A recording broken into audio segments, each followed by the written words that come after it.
I'm happy to welcome you all to our series finale of the Shaker Tech Talks. So I think we're going full circle today. We started off in the beginning of the year talking about artificial intelligence and what it would mean for us personally, but also on an organizational level. We dove into how technology can help us during Corona times. How can we bridge the digital divide? We talked about workplace data and how this can help create the next generation workplace. And also we dove into Cisco's learnings from the pandemic, actually already being a hybrid company and then still being able to learn and adapt further. And during all these sessions, there was always a common thread, and that was culture. We always talked about technology and future of work, but always in the end, kind of culture came up. And so we thought, okay, for this session, for the grand finale, let's talk about it. So we came up with this provocative statement that, as I said already on LinkedIn, not all our panelists 100% agree with, is it all comes down to culture. So business is driven, yes, by technology, obviously, by the processes, by the people in it, but the people and the culture is what makes it work or it breaks it in the end. So this is why we will talk about this topic today. And this is why also our Mentimeter, that I invite also the people that joined, since I mentioned it the last time, to just quickly go and let us know what happened to your company culture in the Corona times. Did it suffer? Did it thrive? Did it kind of stay the same? And then we'll take a look at that in a second. And I'm super pumped also, now being pumped again, not sad that it comes to an end, but to introduce our panel.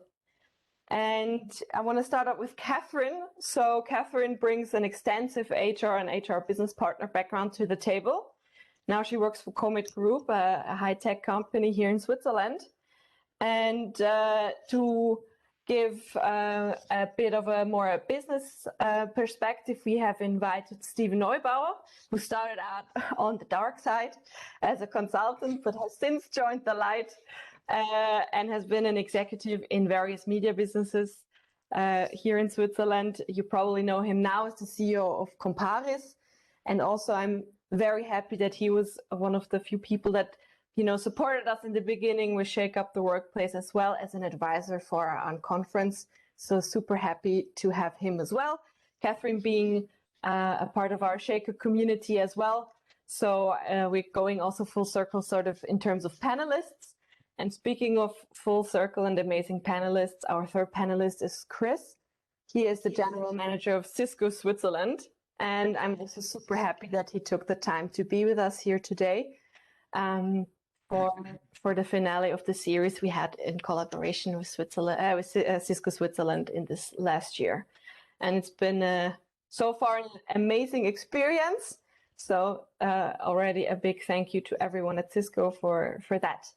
But now with no further ado, Ola, would you maybe give us a look into what people said about their culture? So interesting, very balanced so far. I see not everybody has voted yet, but now that I'm saying it.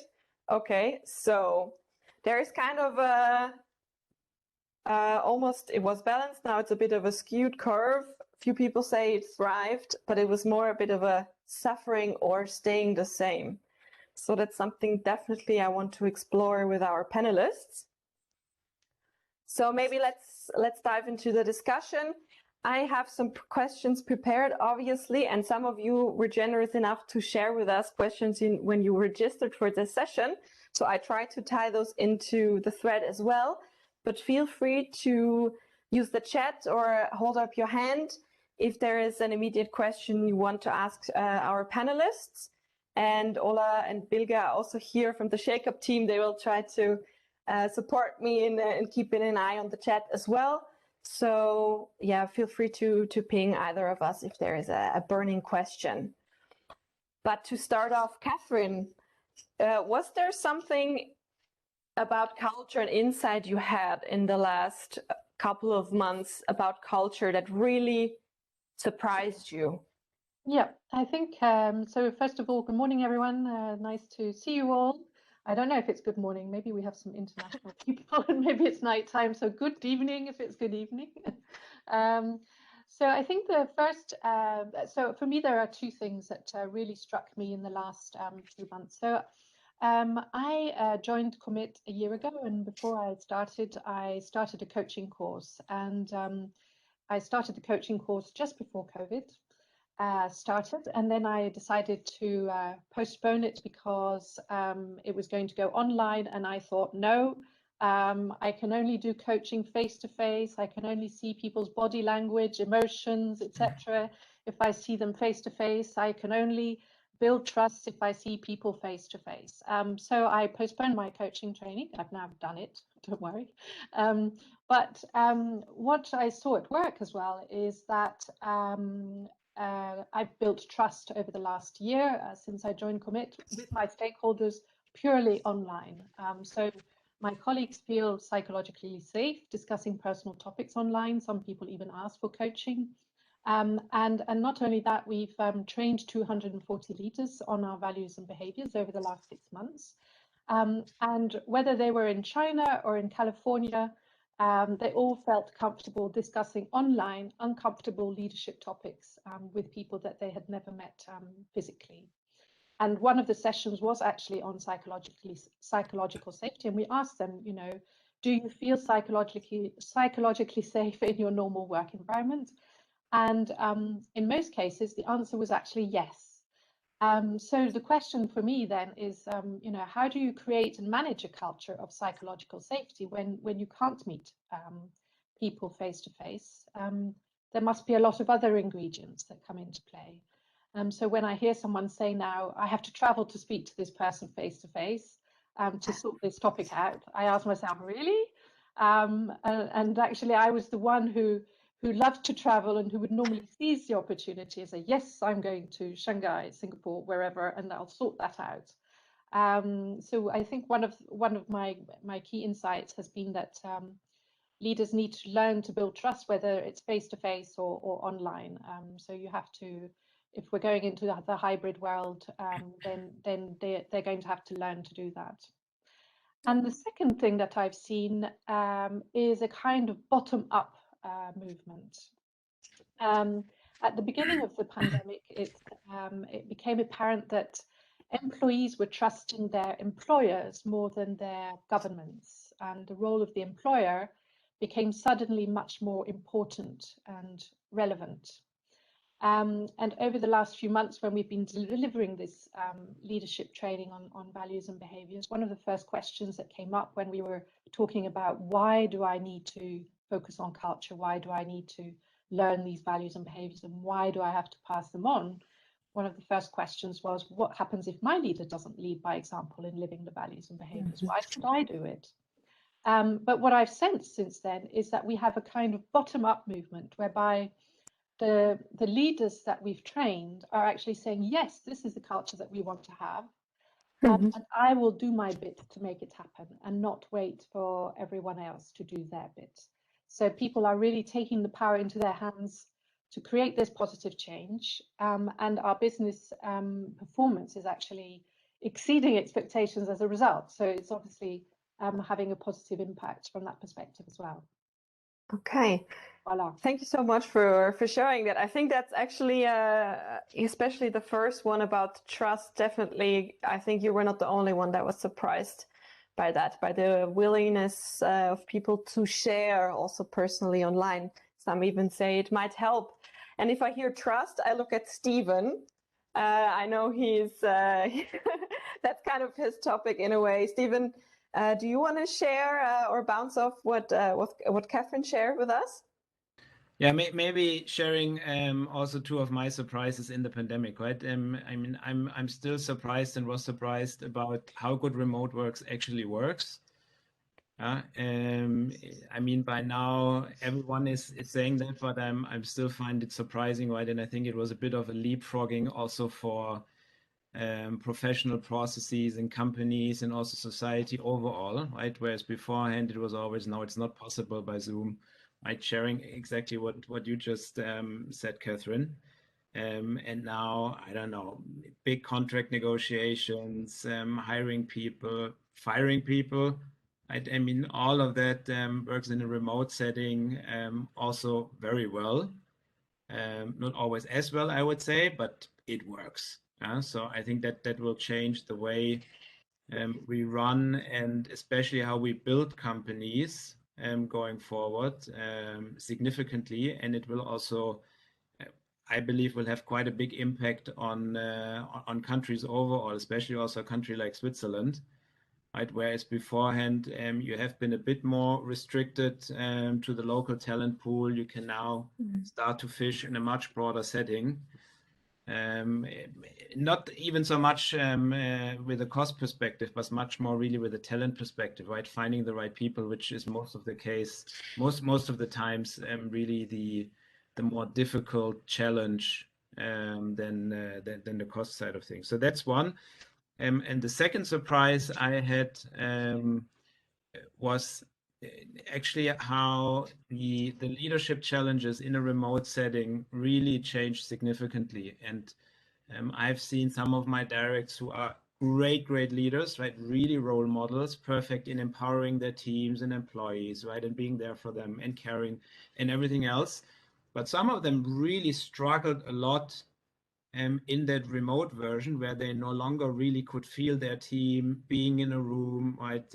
Having that small talk before the meeting and after the meeting, having to schedule small talk basically. But I think it's much more the act of leading in a remote setting. You have to be, I think, even more disciplined and more sensitive to what's going on. Whereas in an office setting where you see people, right, where you can just drop by, I at least for me also myself personally, it's much easier to pick up some vibes in the office than to do that in a pure remote setting, right? And I think that really surprised me as well, how that changed the requirements for leading teams. Yeah, I mean, a lot of us and a lot of also our leadership teams have to go through a kind of a learning experience now again. Yeah, and I think that will only accentuate going forward, because it's a bit the same as, like, I don't know, Generation Y, Z, and Alpha now are much more or have been growing up in the digital world, right, and have different requirements to organizations. I think the same will happen, but maybe to an even larger extent because of that new way of working. Right. And I think that we have only seen, I don't know, a glimpse of what's to come, I think. Awesome. Thank you, Stephen. And I mean, that's basically, you're tying the conversation together already for me. That's the moment when I pass over to Chris, having mentioned before Cisco kind of having done hybrid for the last, I don't know, 20 years. Was there still something that surprised you in the last 18 months, Chris? Yes, so let me just comment on that from Stephen. That this new way of working is interesting, because I've been at Cisco now 23 years, and I've had a home office from day one. So we've all had the ability to work from home, and we often still have discussions now about hybrid work where people say, "But Chris, what's different? What changes?" If I look at the last 18 months, I think we've gone through two waves of culture and communication working together. And I think at the start, over the first 3 to 6 months, I think individual teams got very close. They spent a lot of time discussing the situation, discussing the impact, discussing what's going on in their private life, how impacted they are or not. And I think this resulted in individual working teams become very intense and knowing each other and building this huge level of trust that a team needs, and even improving on it in the past. I think what we're realizing over the last 6 months, and internally we're doing a lot to try and steer against it, is the inter-team work is becoming much more business focused. The meetings we go into that are inter-team or external, it's very much what's the agenda, what do we talk about, and what do we need to get, and we lose the interpersonal in the interactions that are outside of the immediate team or outside of the company with customers. And I think that's one of the aspects that we need to steer against. Internally, we've done things such as a virtual Rome visit. We all visited Rome together. We had a guide leading us through Rome per video with 250 employees sitting behind their video device going through Rome. And then we cooked afterwards as a team building event. We've done virtual coffee groups where we throw people virtually into a virtual room to get people to meet each other. And I think we need to keep finding what are these new little things that as an employer we can do to enable the culture, the communication, the exchange to continue outside of the immediate working team.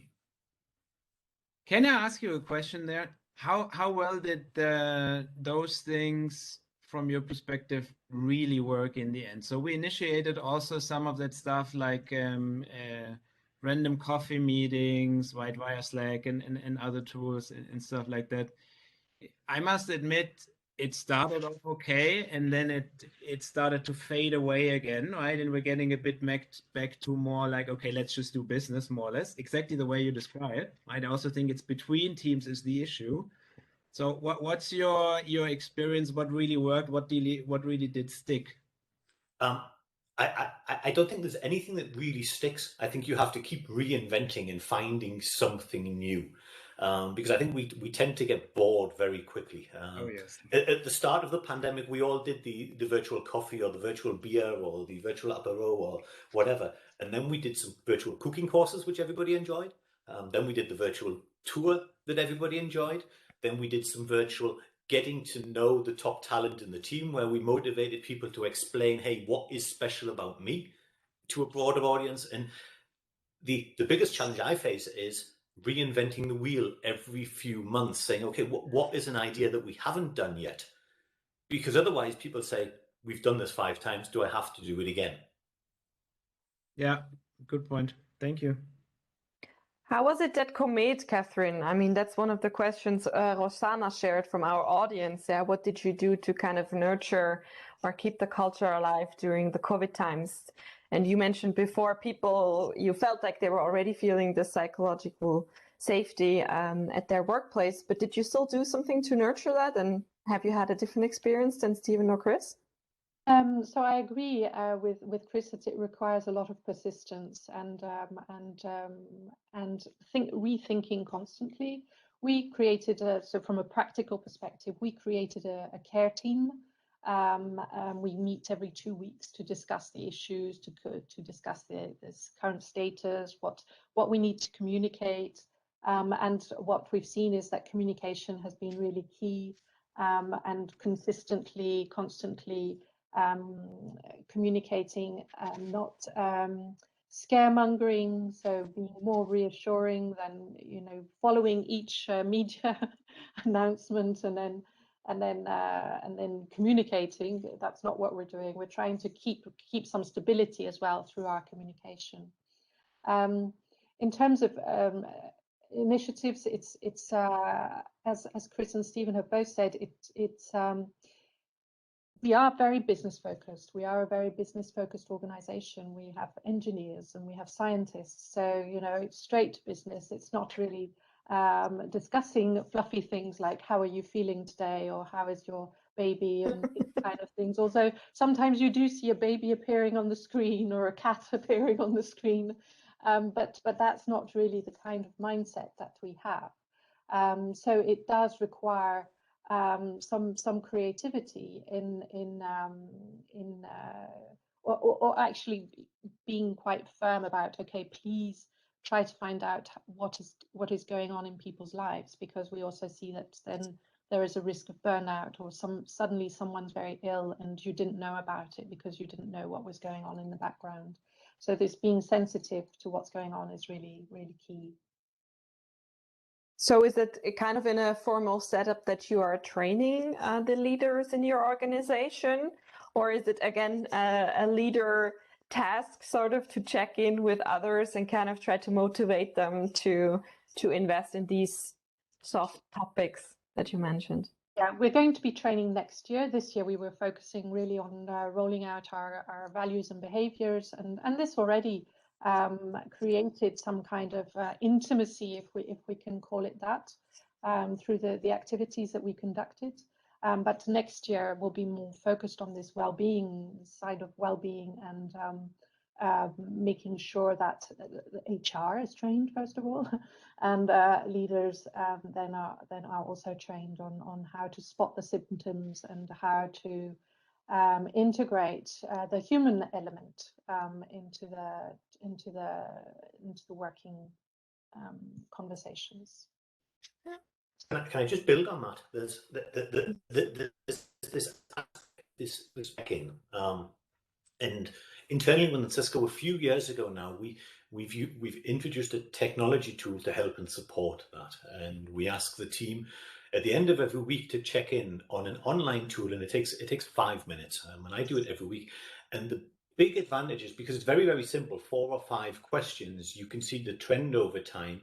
You get visibility, and we found that people tend to write something much more direct than they would sometimes say in person. Yeah. And you can take information out of it, which you can then use and say, okay. Because one of the questions is, what drained you this week?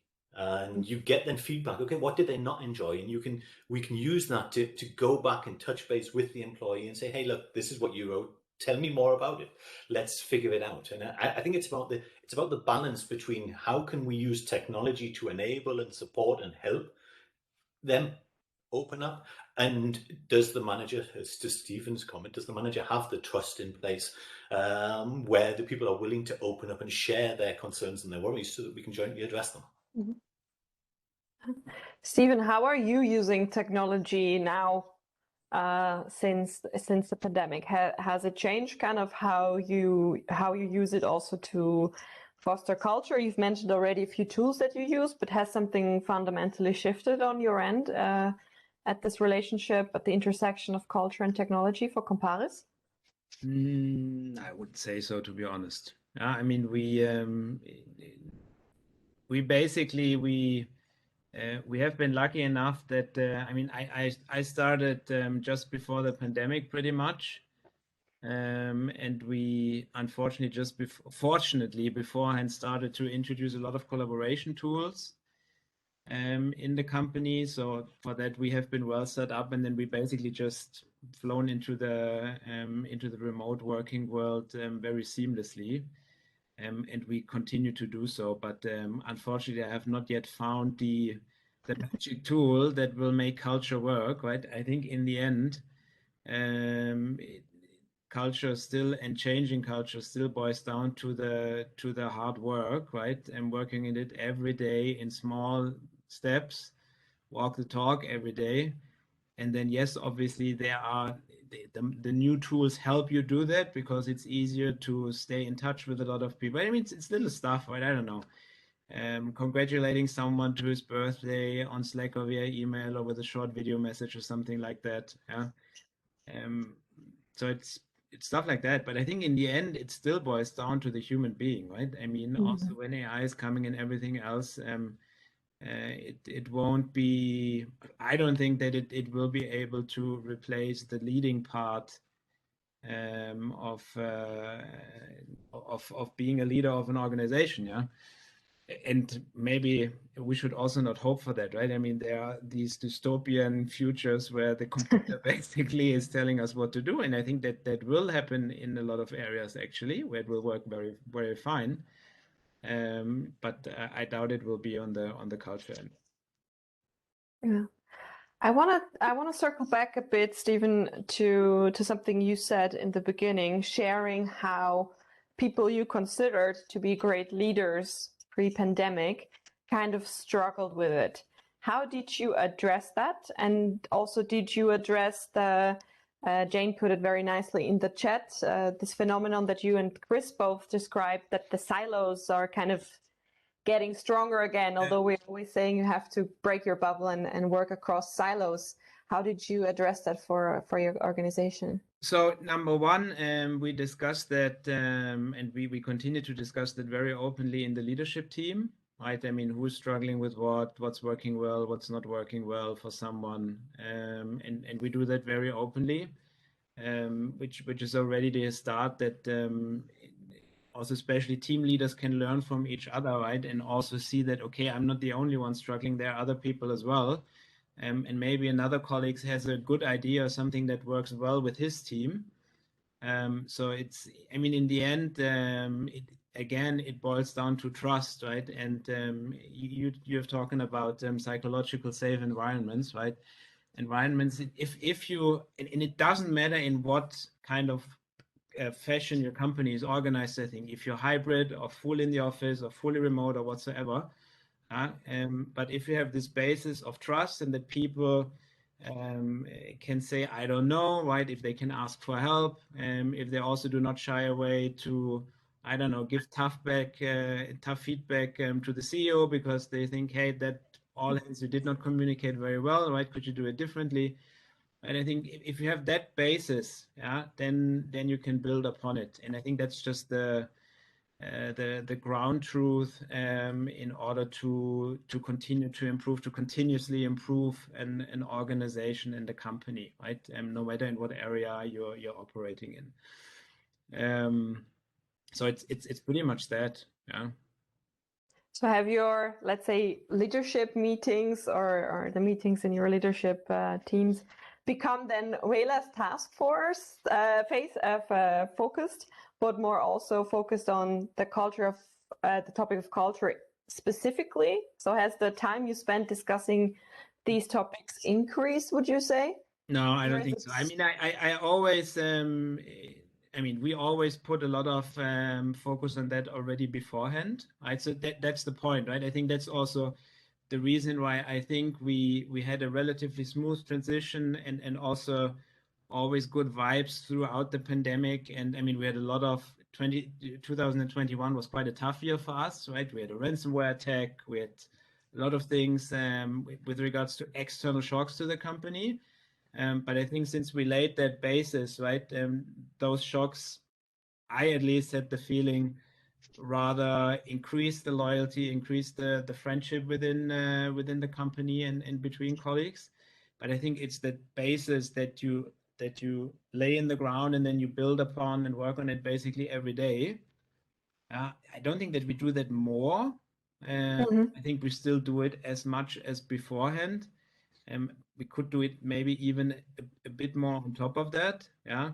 And then I must very much agree to what Chris has been saying, right? It's also about reinventing the wheel many times with new approaches, new tools, leveraging technology and tools that are available, and also being very disciplined, right? I mean, as a leader, it might sound a bit boring sometimes, right? Because you're repeating the same messages again and again and again, but you need to, because otherwise it doesn't stick in an organization.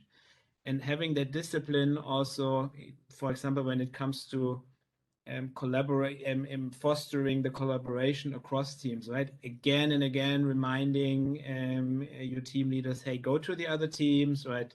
Just go there, I don't know, once a quarter. I mean, we just said that now recently again, right? Our CTO joined the team.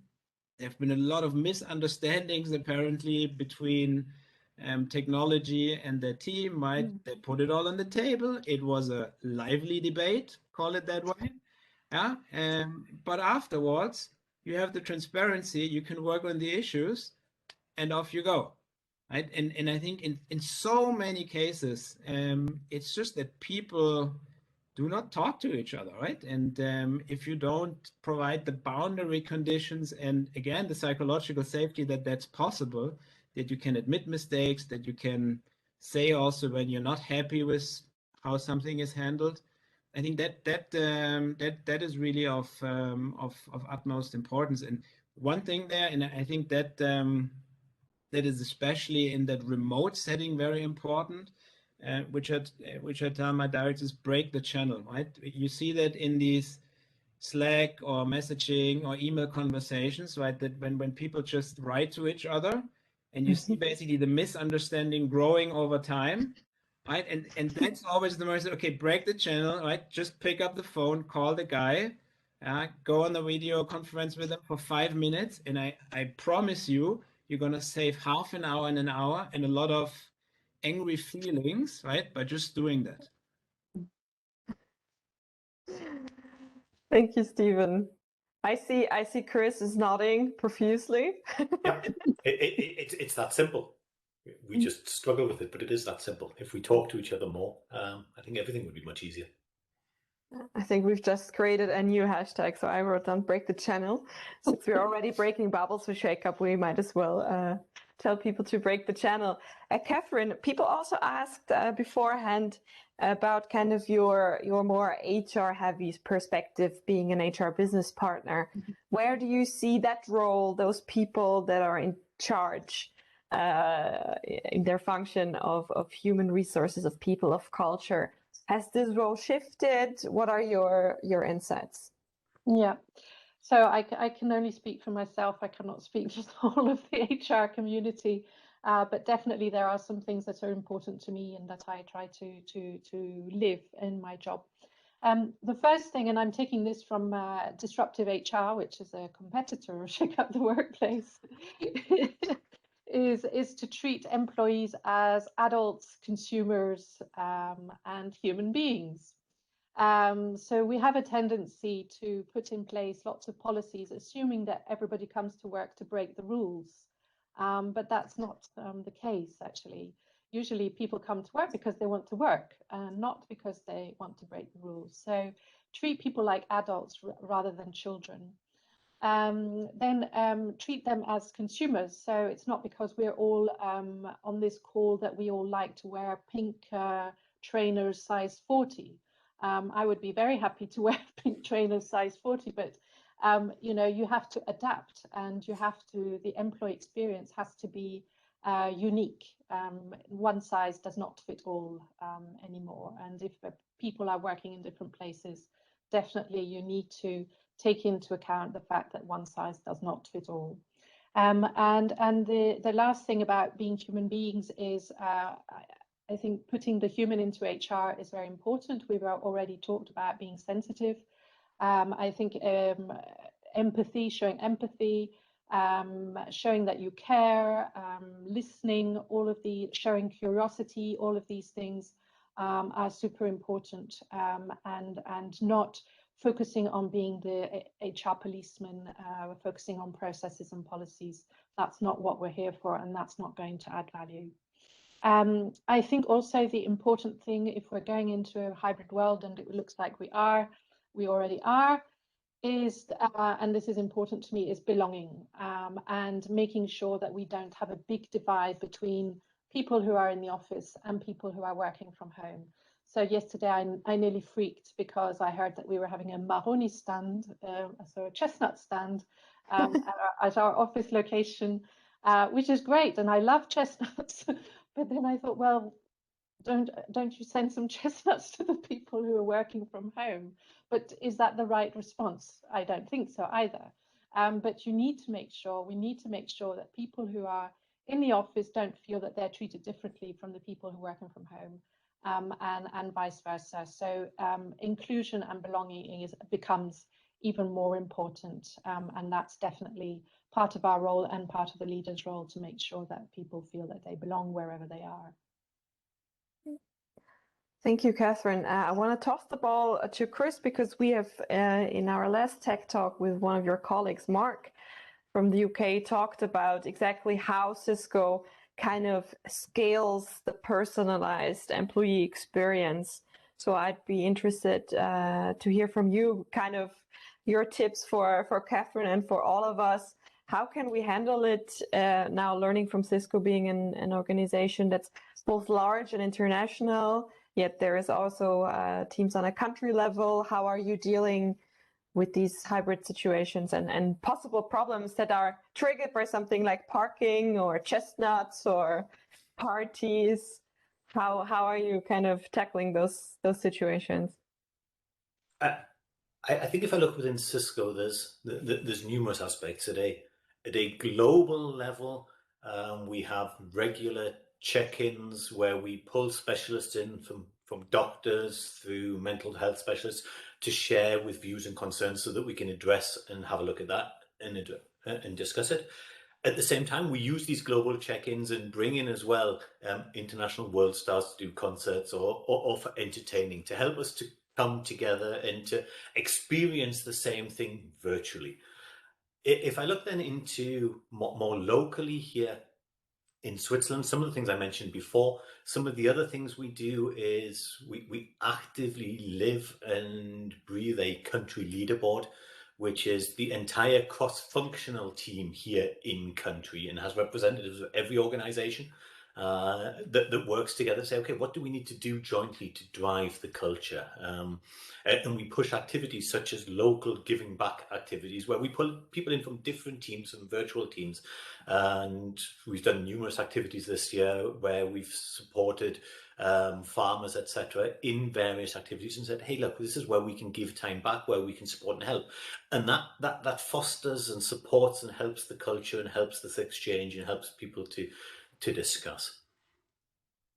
Ultimately, I think across the board, across all of Cisco, we have the same 6 principles that we live and breathe and accept as this is part of our culture and the way we are. And I'm just going to pick my favorite one. My favorite one is give your ego a day off. And it's my favorite one because I think it's the one that we tend to struggle with the most because nobody likes to admit we have an ego and we're having this discussion to defend my ego.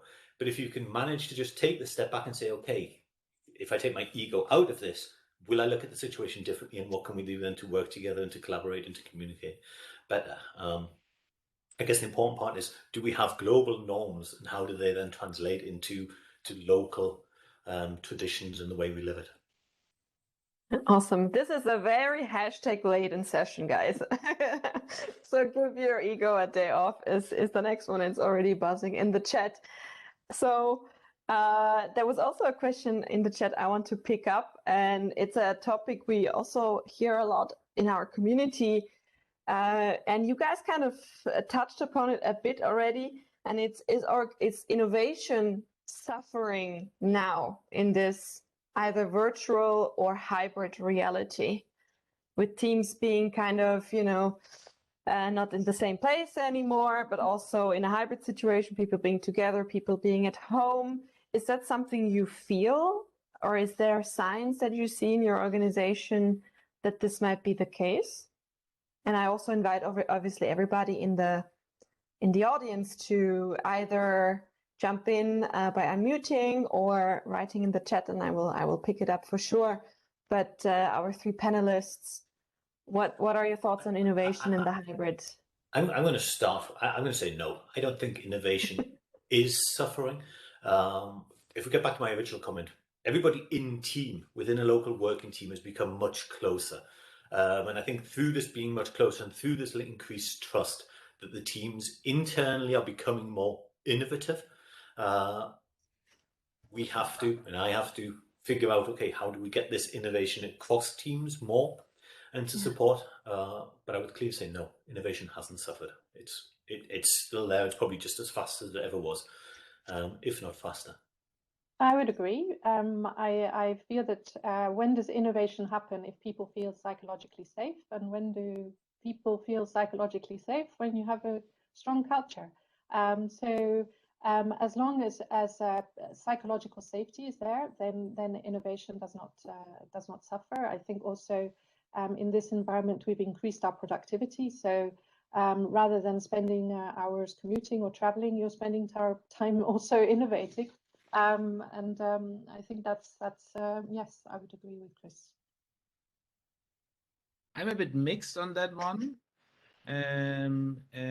I see that we're still innovating a lot at Comparis, and it still works fine. And there the tools are really helpful, like Miro whiteboards and stuff like that. Right? There's a lot of good collaboration tools coming up, and since we're all going to live in the metaverse very soon, it's only going to improve going forward. But what I think we're lacking a bit compared to the old world, let's say, is these more serendipitous. You are the English guys, is it? Serendipitous. serendipitous kind of innovation, right? I don't know. Someone is dropping by a discussion somewhere in the office, and he chips in like, "Hey, we did that in our product, like such and such, and we could use your stuff in ours over there." So I think we can be as innovative as beforehand, but I think it might be the same as with regards to leading. Yeah, we need to be more deliberate and conscious about it. Right, bringing people in from other parts of the organization, making sure that that knowledge also spreads and the debate lives on, and we're not just only then in our little cocoon of, I don't know, this one product team or whatsoever. We, for example, we also did that beforehand, but now even more. For example, sessions where we share what our teams are working on. I don't know, we have these fuck up as well as celebration events, right? And what was the biggest failure for what we plan to achieve in our, we run in product increments, right? And what is the biggest success? So things like that, I think we need to provide the platforms more actively and more deliberately that exchange is happening. That beforehand was more, I don't know, natural, just out of the flow. Yeah. It's great, this Bina. Thank you for sharing also in the chat. And she would totally agree with you, Stephen. I loved, she said, now we have to just put more work and resourcefulness into our innovation, right? You have to kind of work deliberately on it. And Wille shared something before that I kind of skipped over, but now it ties in perfectly. And that is a question directed at Catherine. And when you were talking about innovation, that kind of came back to me. Is there a value, a principle, a behavior that now you focus on? You said you were rolling out your new values. You had just done that recently. Is there one, like giving your ego a day off, that you would like to share? I think those are always kind of great to hear. And how does that come to be then in the reality of the company? So we have 3 values, and they're quite straightforward. One is customer orientation, one is challenge and empower, and the other one is trustful collaboration. So in the context of innovation, I would say when it comes to customer orientation, one of the things we've said is that we co-create with our customers, and we find best solutions that work for both of us, which means that you don't spend 10 years working on an X-ray machine that's only going to work for one customer. You really think about, you innovate for all your customers, but also for ourselves. So co-creation is is a value that's under the customer orientation value. Trustful collaboration, in here we talk about allowing failures and learning from each other's mistakes. I know people within the organization who have created Confluence pages where they publicly announce what their mistakes are, so that everybody can learn from them and say it's okay to make mistakes, because that's how we learn, that's how we innovate, and that's how we grow. So that's part of trustful collaboration. Challenging and empowering also comes down to the same thing. It's failure is okay. Failure is actually good, and innovation often comes from failure.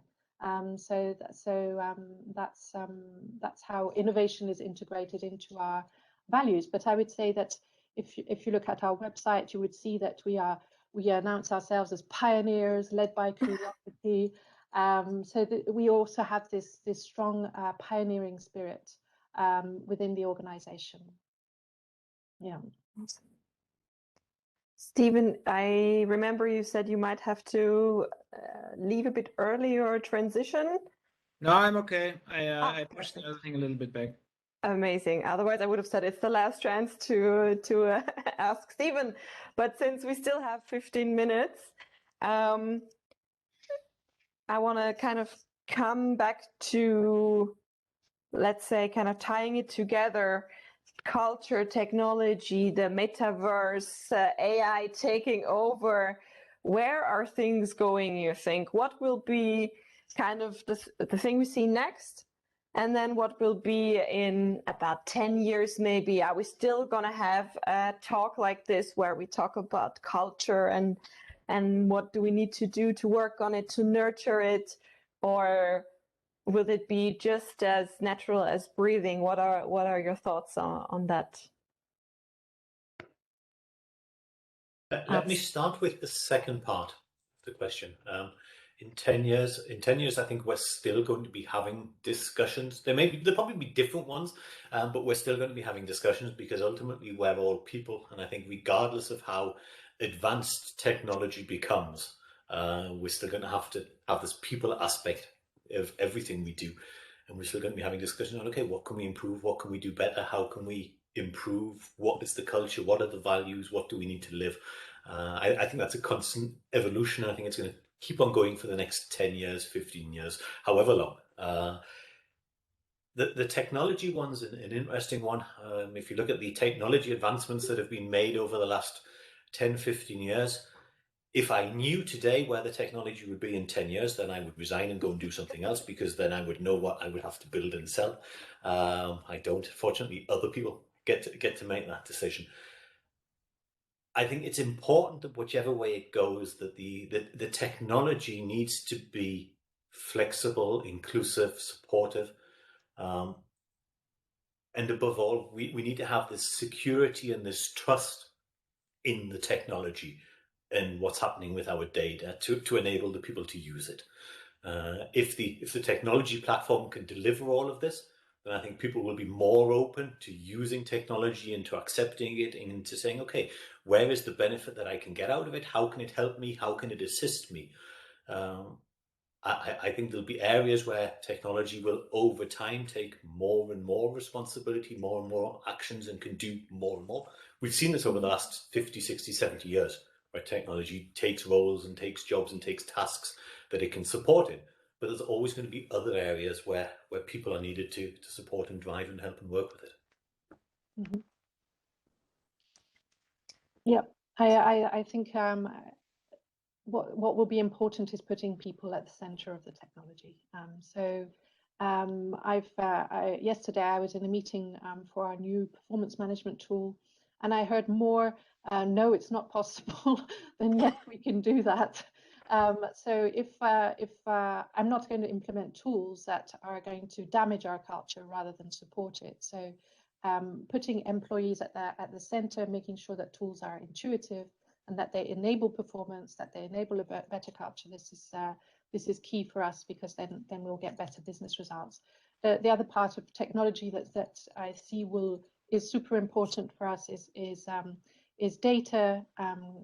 Having so that we can create the right employee experience. It's also going to help us with flexibility and working remotely. Automation, improving decision making. So all of these things are super important, and I see that they will continue to develop, but we really need to keep people at the center and make sure that it's created for the people and not for the technology. I think that's key. At the same time, I was interested this morning to read on my LinkedIn feed that Lush have decided to cancel all social media. So that's and it's the second time they're doing that. So the first time they decided to come back to social media, but this time they've cancelled it again, because they're saying, why would I put a store in a dark alley and expect customers to go down a dark alley to a Lush store? And social media is a bit the same. So we might also have these movements of rebellion as well, going back to nature, going back to the roots. I also have a feeling that there is a need for that, and that's also come out of, someone asked a question earlier about the Great Resignation, where this period has also highlighted for people what is really important. So whether it's technology or not, I don't know, but there will be a balance of the two, the technology and the roots. Yes, thank you, Catherine.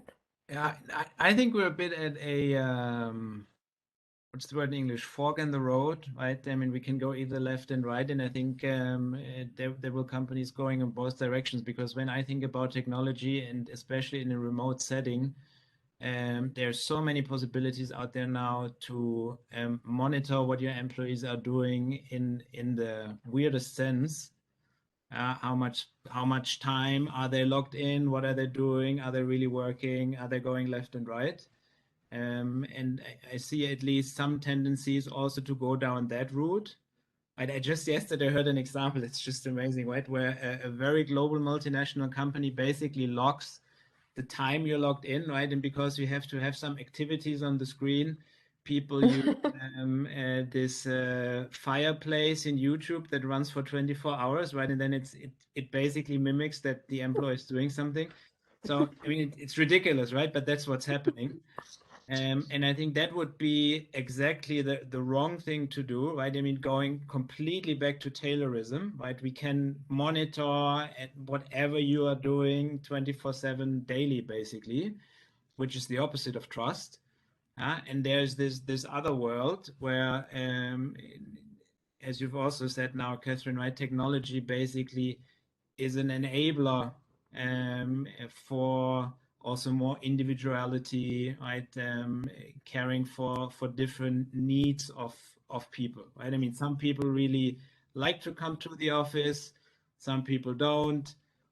These remote settings, especially when, for example, when you work in an asynchronous setting and you communicate a lot through written text, as a lot of remote-only companies are doing, is actually great for introverts, right? A lot easier to speak up, so to speak, by text than to speak up in a large meeting setting. So I think that there's a lot of opportunities coming, and even more opportunities down the road for us. But again, it boils down to the basics, right? I mean, if you have not learned, and I fear that a lot of companies still and a lot of leaders have not learned how important it is also to make yourself vulnerable, right? And to give that trust and to take that risk and to be a bit courageous to admit that you're doing mistakes yourself, right? If you don't have that as a basis, no technology in the world can save you, basically. Yeah. I mean, when you look at what in the last 10 years has happened, the increase in complexity in the world is that will just accelerate going forward. And therefore, as an organization, I think, and also as a leader of an organization, the most important thing to do is to provide the boundary conditions that the people in your organizations can take as many decisions as possible themselves. Yeah, you provide direction. You provide a bit like it's a bit this picture of a trunk of a tree, right? And you're the trunk, and then you have those big branches. And then you have those little tiny branches out there. I don't know, the marketing manager who decides about the wording for the email campaign. Yeah? In the old world, that had to travel all the way up in order to be approved. Right? And it's just way too slow. Right? And it's also not fulfilling, I think, as a role. But if you provide autonomy, if you provide the context, if you provide the values in which an organization operates, right, then you can pick up a lot speed. And there, I think, then technology will help those organizations that have that basis to become even faster and more performing. That's a great image, Stephen, I think. And when I listened to you, I was thinking, how do we get the people to kind of see it that way, that are still struggling? We had people in our community sharing, we're talking about who pays for the parking spot. You know, it's about these very tangible things all of a sudden at the workplace. What can we do to change people's minds and hearts? I think actually Milan has joined in the meantime. He put it in the questions to you guys when he registered for the session. Kind of, how can we change for the better? What would be your advice, your tip for leaders changing their mindset, being more open to the stuff you described? I think that will be probably, looking at the time, the last question for today.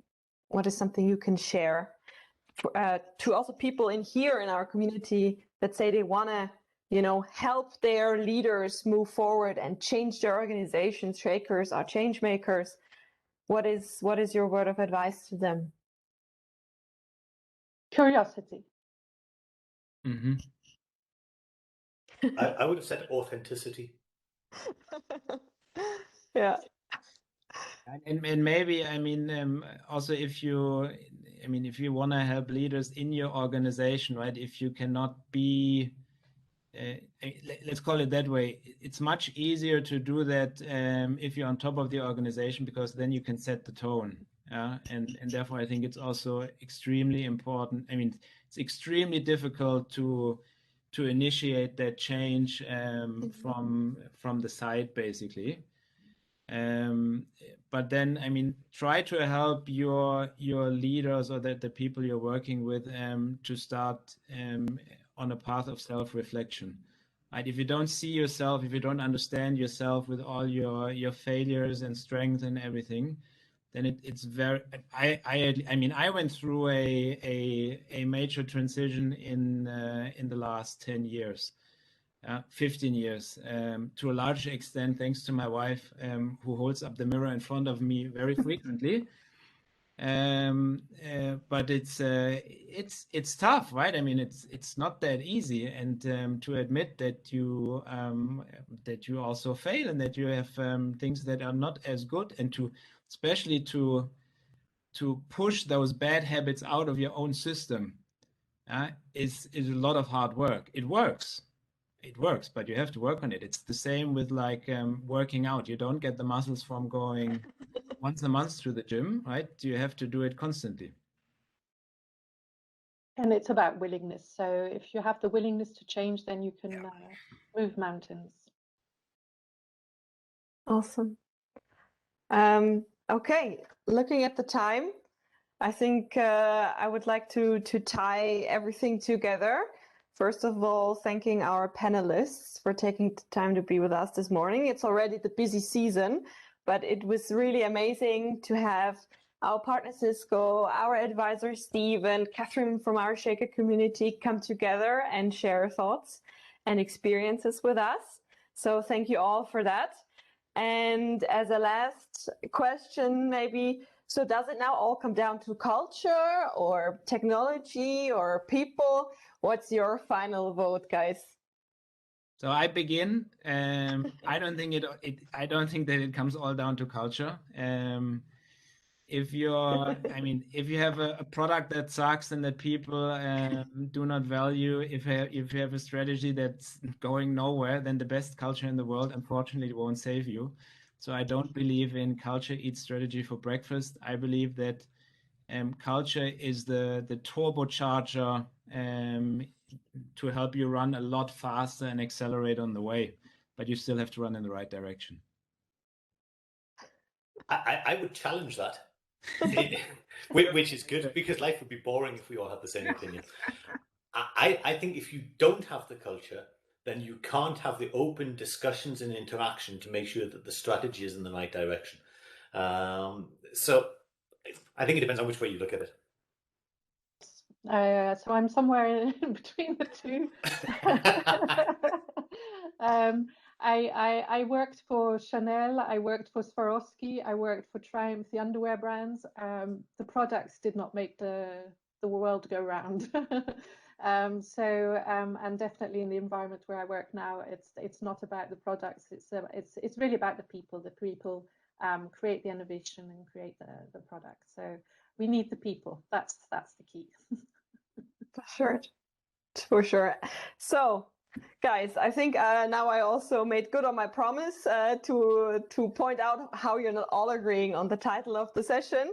And as always, I want to thank also everybody for being here, and stay tuned. The Shakers are coming back 2022, and I think you'll hear much more from us. Stay tuned, and thank you all for being here this morning for the Shaker Tech Talk finale.